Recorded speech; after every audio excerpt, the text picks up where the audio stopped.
Hi guys, good morning. Let's start with the fourth lecture of online lecture series and let's see what we are going to discuss today. Okay, books of account. What are the books of account while we discuss them in relation to a company or corporation? Books of account includes records maintained in respect of all sums of money received and expended by a company and matters in relation to which the receipts and expenditure take place. यानी company कोई भी money कोई amount जो receive करती है उसको खर्च करती है और उसके रिलेटेड जो भी रिसीप्ट्स हैं एक्सपेंडिचर की इनकम की उन सब का रिकॉर्ड रखना तमाम सेल्स और परचेजेज ऑफ गुड्स की या सर्विसेज ऑफ अ कंपनी की क्योंकि कंपनी का जो बिजनेस है it's not only to sell और परचेज गुड्स सर्विसेज की भी सेल परचेज होती है तो तमाम सेल्स और परचेजेस का रिकॉर्ड मेंटेन करना कंपनी के तमाम एसेट्स और लायबिलिटीज़ का रिकॉर्ड मेंटेन करना और तमाम items of cost in respect of companies production processing manufacturing और माइनिंग एक्टिविटीज़ जितनी भी हैं कंपनी की उन सब का जो रिकॉर्ड रखा जाता है जिस बुक के अंदर रखा जाता है that is called books of account. Now who is chief executive in relation to a company means an individual who, subject to control and directions of the board, is entrusted with whole or substantially whole of the powers of management of affairs of the company and includes a director or any other person occupying the position of a chief executive by whatever name called and whether under a contract of service or otherwise. Chief executive कौन है? Chief executive CEO is basically head of a company but chief executive has exercises whole powers substantially whole powers to manage the affairs of a company but it is very pertinent to mention here कि chief executive जो भी powers exercise करता है they are subject to the control and directions of the board.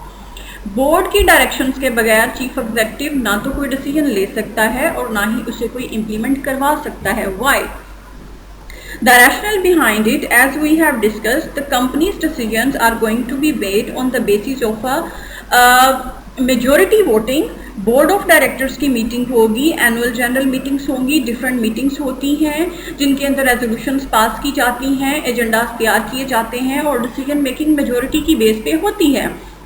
और board of directors जो भी decision suggest करता है chief executive is bound to rectify to sign that thing. If chief executive has any objection he can raise that objection and send back to that document to board of directors and now it is the prerogative of board of directors to reconsider their decision and if board of directors consider that the objections raised by CEO are really valid and they should be considered, board of directors will consider, they will have again voting on that and accept those decisions and if board of directors consider that no, the decision taken by board is right and the objection of CEO is not valid, they can ask CEO to make this decision as it is and that will go. Chief executive company का director भी होता है. Basically जो board of directors हैं वही CEO appoint करते हैं, nominate करते हैं और वो दोनों डायरेक्टर्स में से एग्जेक्टिव डायरेक्टर भी हो सकता है, नॉन एग्जेक्टिव डायरेक्टर भी हो सकता है. बल्कि जो एडवांस कंट्रीज़ हैं दे आर प्रीफरिंग कि जो सीईओ है वो नॉन एग्जेक्टिव डायरेक्टर बनाया जाए ताकि चीज़ें ज़्यादा ट्रांसपेरेंट और इंडिपेंडेंट हो सके. But in company law of Pakistan there is no such limitation और such condition. As this section is saying that person may be occupying a position of director or not, it doesn't matter, anyone can be, he can be in a contract of service or permanent or otherwise, anyone can be a CEO but and he will be having the whole substantially whole powers to run the management of affairs of a company. But this but is very much important because he has the powers but with the subject to control and directions of the board. Okay. Employee stock option means the option given to the directors, officers or employees of a company or of its holding company or subsidiary company or companies, if any, which give such directors, officers or employees the right to purchase or to subscribe for shares of the company at a price to be determined in the manner as may be specified. Employ stock option से मुराद एक ऐसी option है जो कि company के employees को दी जाती है कि वो कंपनी के शेयर्स को परचेज कर लें उस प्राइस के ऊपर जो प्राइस डिटरमिन कर दी जाती है, कंपनी उसको डिटरमिन करती है। Okay, what is the background of this stock option, और ये ऑप्शन क्यों दी जाती है एम्प्लॉयज़ की? समटाइम्स कंपनी पे कुछ ऐसा वक्त आता है कि कंपनी को या तो उसकी मार्केट वैल्यू, शेयर्स की इक्विटी वैल्यू डाउन हो रही होती है, या फिर कंपनी को मज़ीद सरमाया चाहिए होता है कोई ना कोई अपना प्रोजेक्ट स्टार्ट करने के लिए। उस सूरत में कंपनी क्या करती है कि बजाय इसके अपने शेयर्स को सेल आउट करे पब्लिक को या बाहर किसी और को या आउटसाइडर्स को इन्वॉल्व करे, तो कंपनी क्या करती है अपने शेयर्स की खुद से एक वैल्यू डिटरमिन कर लेती है, रादर के मार्केट को ये चांस दे दिया जाए कि मार्केट डिटरमिन करे। कंपनी खुद से अपने शेयर्स की एक वैल्यू डिटरमिन करती है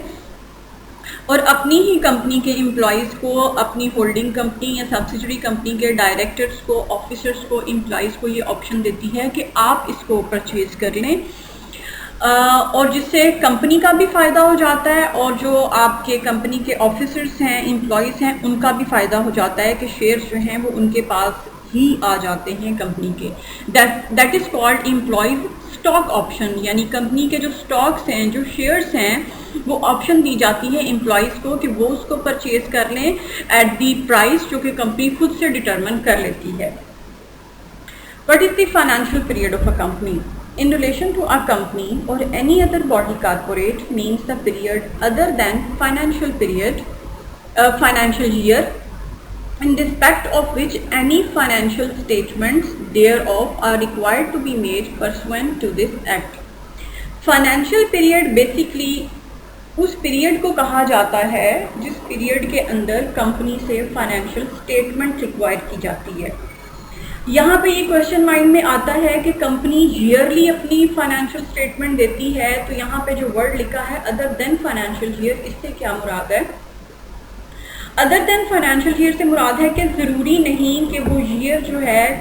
12 मंथ्स पे ही मुहित हो। कंपनी उस पीरियड को खुद डिटरमिन कर लेती है कि कंपनी 10 मंथ्स के टाइम पे 10 मंथ्स को अपना ईयर कंसिडर करके उसको फाइनेंशियल पीरियड कंसिडर करके स्टेटमेंट देगी, या फिर 14 मंथ्स को कर लेगी या 16 मंथ्स को कर लेगी। तो कोई भी ऐसा period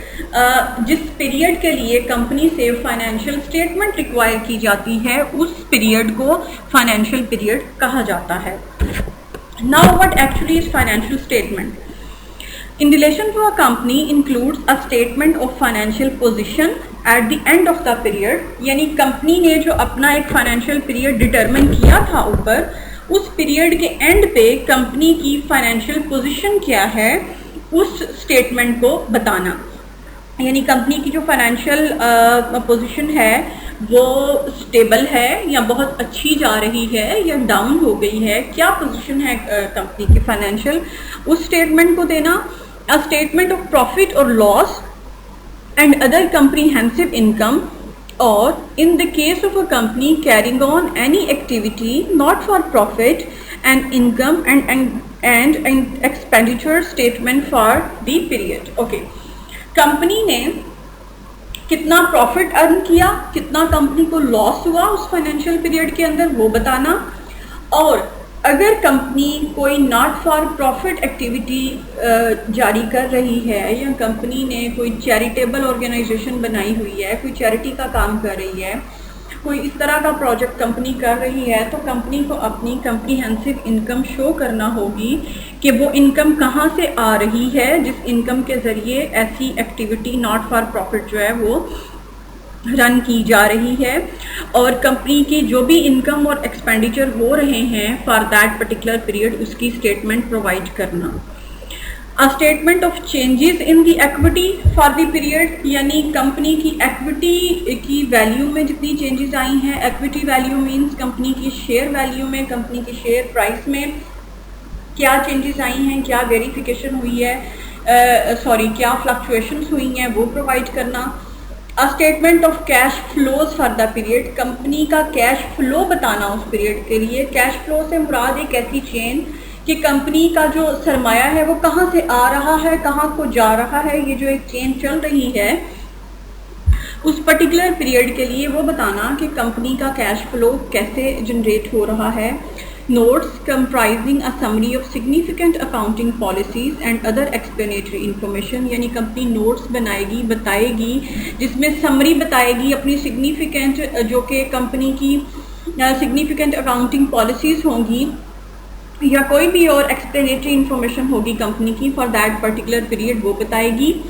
comparative information in respect of the proceeding period, यानी कंपनी सिर्फ उस पीरियड की, उस पर्टिकुलर पीरियड के बारे में स्टेटमेंट नहीं देगी, बल्कि जो कंपनी का प्रोसीडिंग पीरियड गुजरा, जो पिछला पीरियड था, उसके साथ कंपैरिजन करके भी बताएगी